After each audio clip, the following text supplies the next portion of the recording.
Straight ahead on 12 News, a move to improve the graduation rate in Minnesota. Then, what you should know about popular crowdfunding before you give. But first, tackling a growing computer threat. Who or what is most likely to attack us at any given moment? 12 News starts right now. Hello, everyone, and thanks for joining us. Security experts gathered in Brooklyn Park say cybercrime costs the global economy an estimated $500 billion every year. It is a threat that looms over every major corporation and government agency. And as Delane Cleveland reports, a summit aims to combat the crisis. We've got a lot of experience, and I hope to be able to share a little bit of that with you. This week at the Marriott in Brooklyn Park, all of our government branches have firewalls, but that only addresses part of the problem. More than 600 people from around the world gathered to address one of the biggest questions facing society today. Who or what is most likely to attack us at any given moment? Only in this case, the attacks he's referring to are aimed at government and corporate computer networks. We see threats coming from increasingly state actors. There are some advanced persistent threats from rivals to the United States who leverage their intelligence services or military services to, in some cases, steal intellectual property from U.S. companies. How do you protect against it? This is the 5th annual Cybersecurity Summit, a meeting of the minds between government entities, businesses, and academics. This is where those relationships start. This is where companies can share their best practices between each other. This is where technology vendors that have new solutions can present those new solutions and get feedback from their potential customers. You have the ability to do conditional formatting. One such vendor is IBM. You still have your bad guy over there, which showcased a tool they built for the intelligence community aimed at catching bad guys as quickly as possible. Sometimes you don't even have minutes. You certainly don't have hours or days to close down your network and find the bad guy when your information is being leaked or when your servers are down because of denial of service. So this allows you to take action very quickly, whether it's in the cyber realm or the physical realm. Yet as technology advances, experts admit that so too do the threats. That is our biggest challenge. Which make networking events like this that much more important. This really is an important issue, and for the United States to remain secure and economically competitive, we have to have these public-private partnerships in place. In Brooklyn Park, Delane Cleveland, 12 News.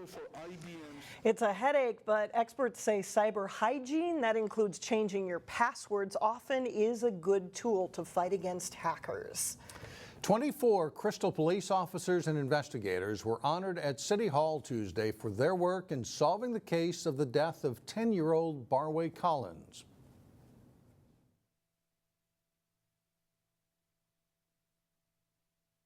The men and women of the Crystal Police Department worked tirelessly as a team to bring justice for little Barway. In awarding commendation bars to patrol officers, Chief Revering says there were weeks of sleepless nights, hundreds of tips taken by officers, and dozens of interviews conducted. 5 investigators were also given special medals for their work on the case that resulted in a guilty plea from Barway's father, Pierre Collins. For law enforcement and those in the criminal justice field, the most difficult crime to investigate is that of a murder of a child. This heinous crime was magnified by the fact that little Barway was murdered by the one person that a young boy should be able to trust, his own father. Earlier this month, Chief Revering received a Community Leadership Award from the Hennepin County Attorney's Office.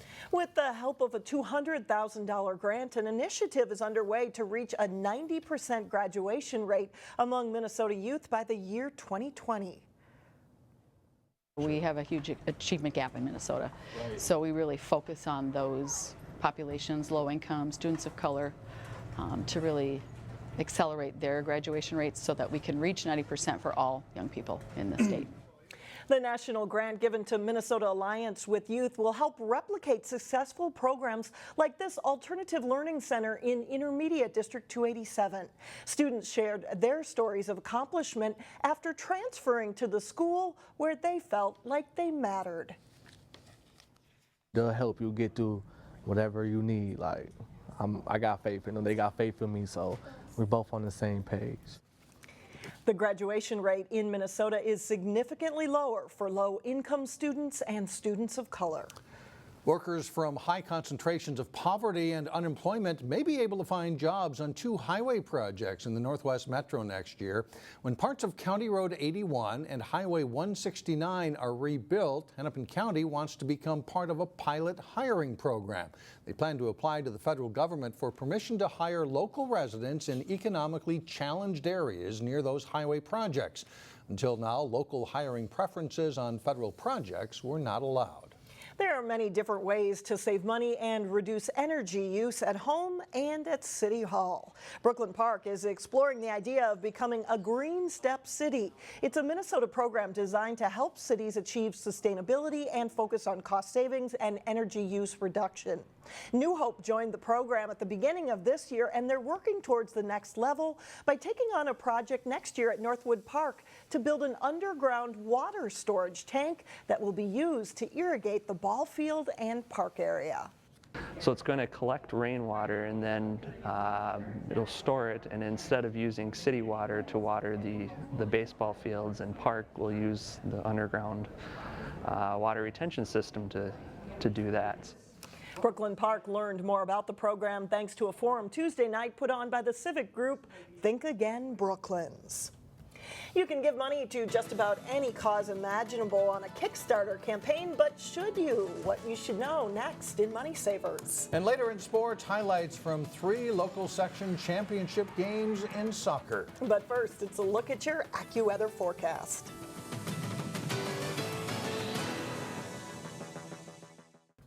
Chances are you've heard of a person or a business asking for money through a crowdfunding campaign. Yeah, these online fundraising tools are as popular as ever, but not every campaign is successful, and most donations are non-refundable. Today in Money Savers, reporter Shannon Slatton shares what you should know before you give.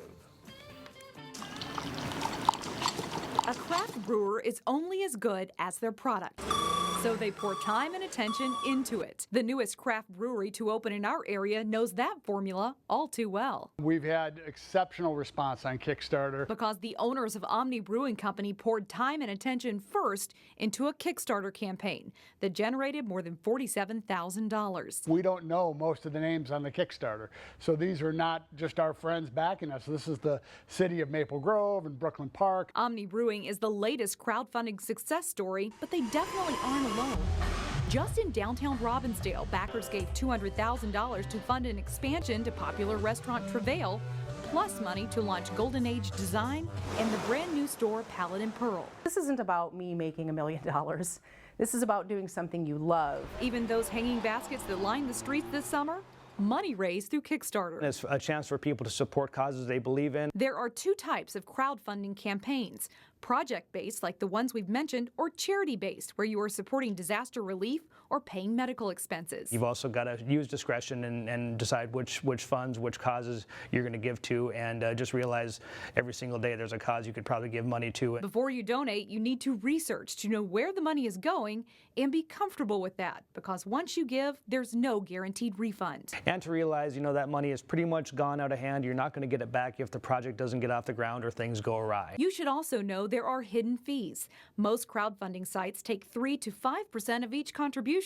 The bottom line is give if you know and are unequivocally supportive of the cause. It's opened new doors for businesses, and again, not everyone qualifies for a big loan, so it's kind of a under the radar way. People can do it kind of through the support of the community, and yeah, it can be a lot of fun. Also, if you give with tax deductions in mind, know that a donation to a project-based campaign is not tax deductible. Some donations to a charity-based campaign might be. At any rate, you should keep that confirmation email of your donation and check with your tax professional at tax time. Mike and Alex, back to you. All right, thanks, Shannon. Coming up, things that go bump in the night. What's hot for Halloween? But first, a wild game as Park Center and Cooper battle to stay alive in the football playoffs. John Jacobson has the highlights when we come back. Wow, what a football game this was. I mean, you have teams that have similar records, and both sides put a lot of points on the board. A lot of scoring in that game, yeah. One team moving on to the section final. Park Center and Cooper each were 6-2 in the regular season in football, and they played a close 5-point game. Park Center hoped to duplicate their in-season victory with another in the Section 5 5A semifinals. And it's a blazing start. Carl Altenberg hits Amani Hooker on a 20-yard strike on Park Center's first possession, and it's 7-0 Pirates. Back comes Cooper. Philip Howard to Jordan Brown, who breaks a tackle to score a 32-yard touchdown. It's 7-7. Park Center quickly responds. Altenberg throws down the middle, and Hooker catches it between two Hawks defenders and goes the rest of the way for a 74-yard touchdown. And Hooker is just getting warmed up. On the ensuing kickoff, Cooper return man Levante Taylor has a wide lane up the middle of the field, and he turns on the Jets. He gets a good block at midfield, and he'll go the distance here, sprinting 90 yards for the score. It's 13-all. Cooper would lead 20-13 after a wild first quarter. Second quarter, it's tied at 20 when Howard finds Brown again over the middle, and he's gone. Howard later leaves the game with an injury. Cooper's up 27-20 at halftime. Down 29-27, Park Center erupts in the fourth quarter. The screen pass to Malcolm Richards. He goes in, and Park Center leads for good at 34-29. Hooker helps to seal it with an interception of the Cameron King pass. He returns it for his 6th touchdown of the night. Park Center is headed to the section final against Spring Lake Park with a 48-37 win.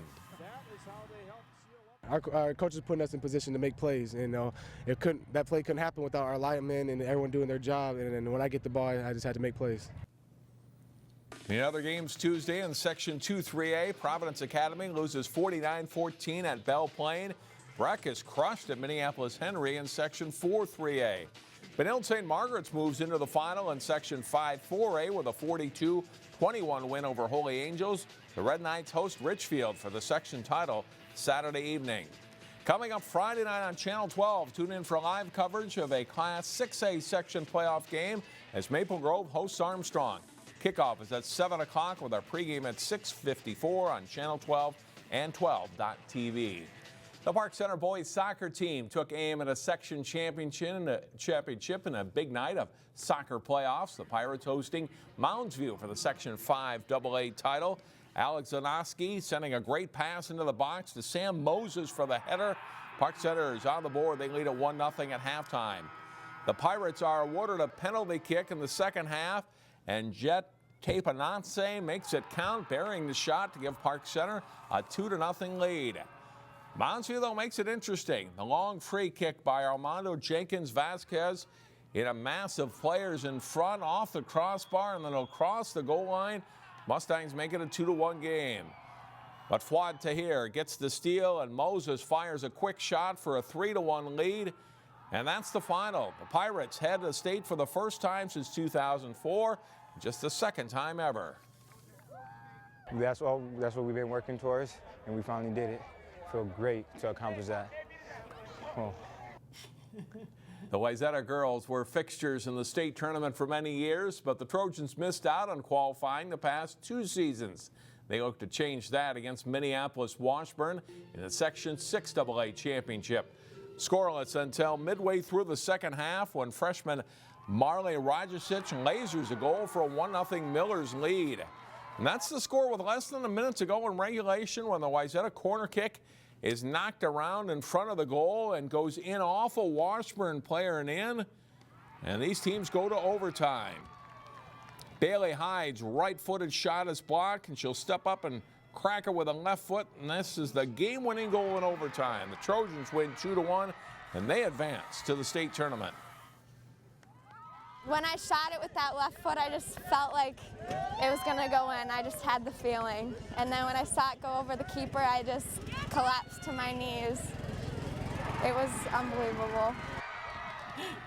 In Section 5 AA, the Maple Grove girls were seeking the program's first ever trip to the state tournament. The Crimson, top seeded in Section 5 AA, hosted Centennial. First half, Darian Cole passing to Allie Bird, but her shot on net stopped by Cougars goalie Caitlin Banger. It's scoreless at halftime. Now watch this play. A free kick from just 8 yards out for Centennial, and somehow Nan Glinsick kicks it through the Crimson wall for a goal. It's a 1-0 Centennial lead in the second half. Tessa Treadle crosses the ball for Centennial here. Freshman Lexi Larson out front to knock it into the Crimson net. And Centennial leads 2-0. They would add one more goal, and they advance to state, blanking Maple Grove by a final score of 3-0. And that's a look at sports for today. All right, some good highlights. Yeah, Thanks a very good. lot, Jen. In Local Vote 2015, we continue to hear from candidates running for the Wayzata School Board. There are 4 positions available on the school board and 6 candidates in the running. Today we'll hear from 2 more, Bindu Moram and Bonita Lucky. I'm Bindu Moram, mother of 2 boys, married for 17 years, and living in the Wayzata School District since 2004. A great philosopher said, "What the best and the wisest parent wants for his own child, that must be what the community wants for its children." Education is important, and a good education will build a strong community.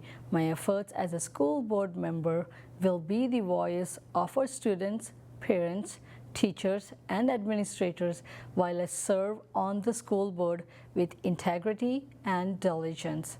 I hope for your support on November 3rd. I'm Bonita Lucky, and I'm running for the Wayzata School Board. My husband and I have lived in the district for 2 years and have 2 children in Wayzata schools. I would be a great addition to the school board because of my passion for diversity and education. It is my belief that every child should have equal opportunities to unleash their fullest potentials. If elected, I will approach each decision with an open mind.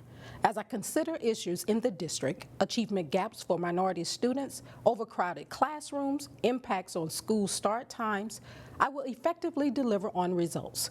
Most importantly, it is my commitment and focus on doing what's right for all children. Please vote for me, Bonita Lucky, on November 3rd. Thank you. And on Thursday, 1 more candidate in the running for Wayzata School Board. We'll be right back. Well, Halloween specialty shops are popping up all over the metro. It is clear a lot of people are going for more than just crazy costumes. Every year, more and more props come out. The costumes get more and more elaborate. The makeup, it's getting to be, people are getting into more of the professional. The Spirit of Halloween store in Crystal, the hot costumes for kids are ninja outfits and get-ups from the Disney Descendants movie. For adults, superheroes and Game of Thrones are popular, but people are also dressing up their homes. I mean, everything from you can decorate your refrigerator and your bathroom now, yard props, people are doing projecting, spooky DVDs on the wall with crazy images during their parties. Some of the most popular masks include everything from a creepy clown mask to those that move or make noise. You can be just about whatever you want to be on Halloween. Creepy clowns, yeah. That does it for us. We'll see you tomorrow. Community Corner's up next.